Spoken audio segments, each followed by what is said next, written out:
Shalom sahabat yang baik hati, salam sehat selalu bagi kita semuanya. Marilah kita bersatu di dalam doa. Ya Allah, di dalam Yesus Kristus, terima kasih Tuhan untuk kebaikan-Mu, untuk penyertaan-Mu di dalam kehidupan kami. Saat ini kami hendak merenungkan firman Tuhan. Pimpin kami ya Tuhan, beri hikmat kepada kami, supaya firman-Mu senantiasa memimpin hidup kami, dan kami selalu mau melakukan firman Tuhan. Amin. Firman Tuhan bagi kita pada hari ini tertulis dalam kitab Injil Yohanes pasal 16 ayat 8. Dan kalau Ia datang, Ia akan menginsafkan dunia akan dosa, kebenaran, dan penghakiman.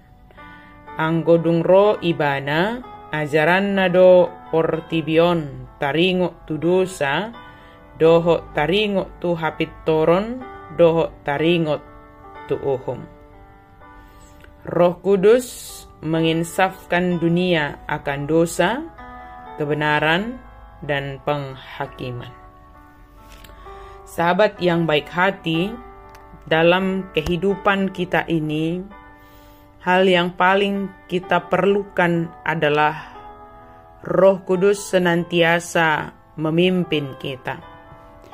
Di ayat 7 pasal 16 ini jika kita baca, Yesus mengatakan demikian, "Namun benar yang kukatakan ini kepadamu, adalah lebih berguna bagimu jika aku pergi. Sebab jikalau aku tidak pergi, penghibur itu tidak akan datang kepadamu. Tetapi jikalau aku pergi, aku akan mengutus Dia kepadamu." Dalam hal ini, kita lanjutkan ke ayat 8, kata Dia, dan kalau Ia datang, menunjuk kepada Roh Kudus. Yesus tahu apa yang terbaik bagi dunia ini. Dia tahu bahwa Roh Kudus itu hadir ke dunia ini adalah untuk menginsafkan manusia akan dosa-dosanya.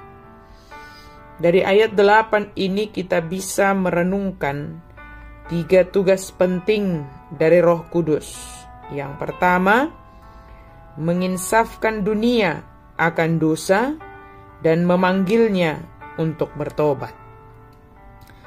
Maka ketika kita menyadari diri kita sendiri sangat sulit untuk mengenali dosa, maka terimalah, mintalah supaya Roh Kudus menyadarkan kita akan kesalahan yang kita lakukan.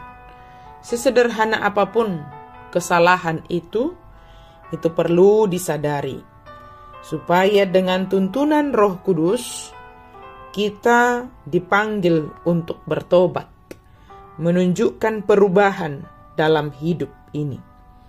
Jangan harapkan perubahan yang besar terjadi dalam hidupmu jika hal yang sederhana saja yang engkau tahu itu adalah salah, tapi kau tidak mau berubah untuk hal yang demikian. Maka Roh Kudus menolong kita supaya kita sadar akan kesalahan kita, akan dosa kita, dan Roh Kudus memanggil kita untuk bertobat.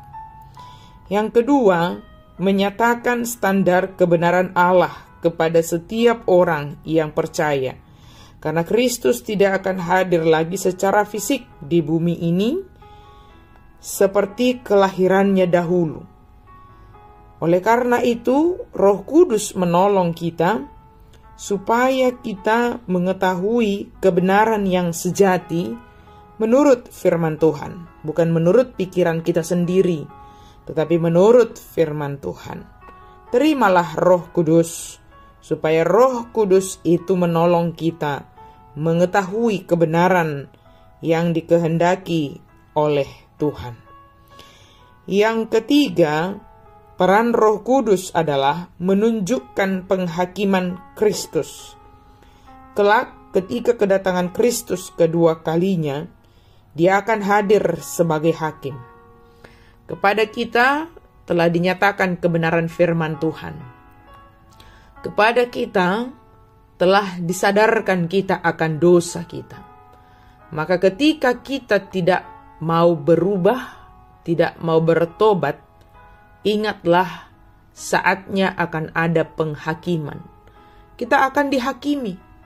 Kita akan mempertanggungjawabkan segala hal yang kita lakukan di dunia ini. Sekecil atau sesederhana apapun itu. Semua harus kita pertanggungjawabkan di hadapan Tuhan. Roh Kudus menyadarkan kita untuk hal yang demikian. Maka sahabat yang baik hati, terimalah Roh Kudus di dalam hidupmu, sebab dengan pimpinan dan pengendalian Roh Kudus, kita dimampukan menyadari dosa kita, dituntun untuk hidup di dalam pertobatan. Kita memiliki firman Tuhan sebagai standar kebenaran dalam hidup kita. Kita sudah tahu apa yang benar dan apa yang salah. Lakukanlah yang benar dalam hidupmu. Ketika kita setia melakukan kebenaran di dalam iman, maka hari penghakiman adalah hari sukacita bagi kita. Amin. Mari kita berdoa. Terima kasih Tuhan untuk firman-Mu. Biarlah dengan pimpinan Roh Kudus, kami selalu melakukan segala sesuatu dengan pengendalian Roh Kudus, sehingga apapun yang kami lakukan adalah hal yang menyenangkan hati Tuhan. Dalam nama Yesus kami berdoa dan bersyukur. Amin.